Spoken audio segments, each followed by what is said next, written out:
Hi everyone, it's Ian here from Crack Maths and welcome to tutorial 59 on how to identify the scale on a graph.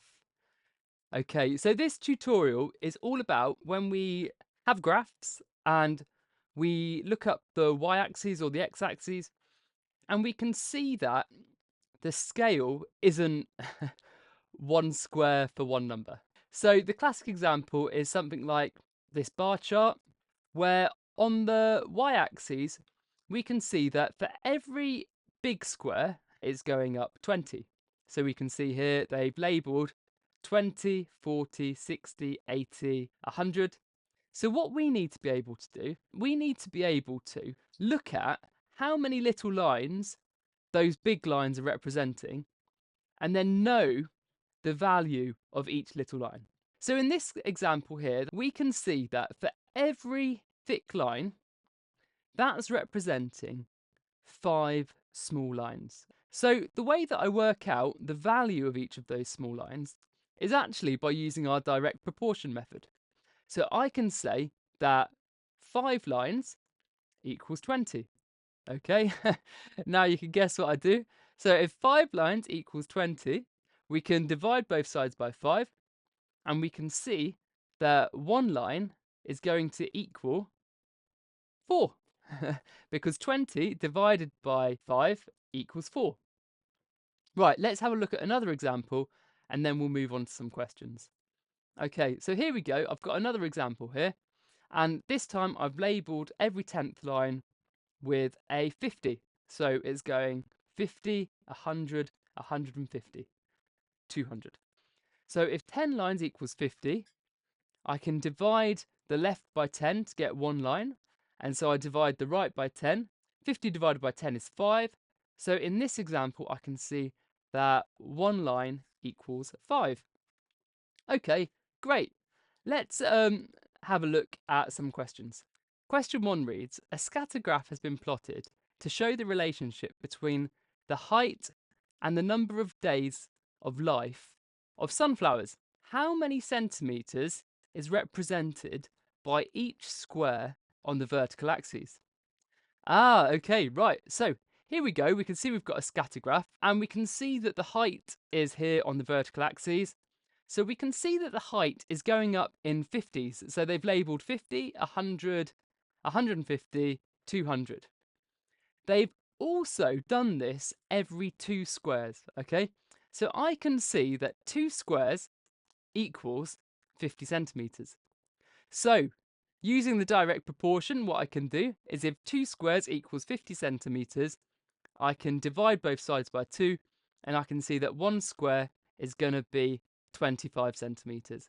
So the answer to this question would be 1 square equals 25 centimetres. Okay, let's move on to question 2. Ah, so here we go. Question 2 is for the same graph and it says the relationship between the height of a sunflower and its days of life has been presented on the scatter graph below. How many days are represented by each square on the horizontal axes? Okay, so here we go. We can see that on the horizontal axes, they've also labelled every second square, and this time they're going up in tens. So we have 10, 20, 30, 40.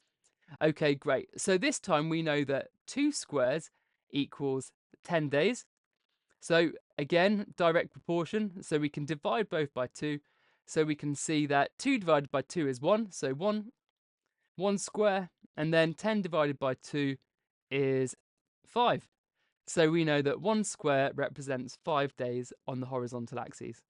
So question 3 says, the graph below shows the number of species that exist in different countries. How many species is represented by each small square on the vertical axis? Okay, so what we can see here is we've got squares that have been grouped into tens, and that every 10 we've got 1,000 written. So we've got 1,000, 2,000, 3,000, 4,000. So if we know that 10 squares equals 1,000 species, what we can then do is we can write that out with our direct proportion, and we can do 10 divided by 10 is 1, and 1,000 divided by 10 gives us 100. So in this example, each vertical line represents 100 species. Okay, great. Right, if you want more practice at this style of question, head over to crackmaths.co.uk now. This is tutorial 59. But if you want some practice at some scenario questions, stay with us now and we're going to have a look. So here we go. We've got scenario question 1. Okay, and what we've got here is we've got a bar chart, and the question says, how many people had a favourite colour of green? Ah, okay, right.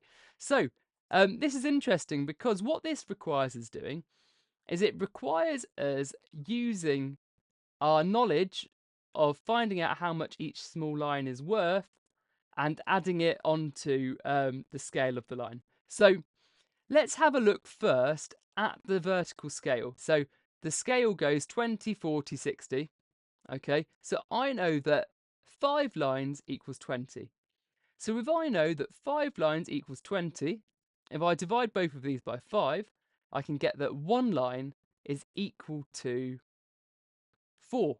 Okay, so now let's have a look at green specifically. So I can see that the bar goes all the way up to 60. So we know that we have 60 people, but then we've got 3.5 lines inside that. So remember, we know that 1 line equals 4. So if we want 3.5 lines, what we can do is we can times this 1 by 3.5 to get 3.5. And we can times this 4 by 3.5. And I'm going to use my calculator for that. 4 times 3.5 equals 14. So we know that these 3.5 lines represent 14 people. So 60 plus 14 equals 74. Okay, so we can say that 74 people had a favourite colour of green. Let's have a look at question 2. So question 2 is still on the same question. And it says, how many people preferred green to red? So we know that 74 people liked green. And now what we need to do is we need to find out how many people liked red. So red is nice and easy. Red nicely lines up with 20. So we know that 20 people preferred red. 74 people preferred green. So how many more people preferred green than red? We can do 74, take away 20, and that will leave us with 54 people. Great. Okay, wonderful. If you want some more practice of this, remember there's loads of questions over at crackmaths.co.uk. This has been tutorial 59, and I will see you in another tutorial. Good luck.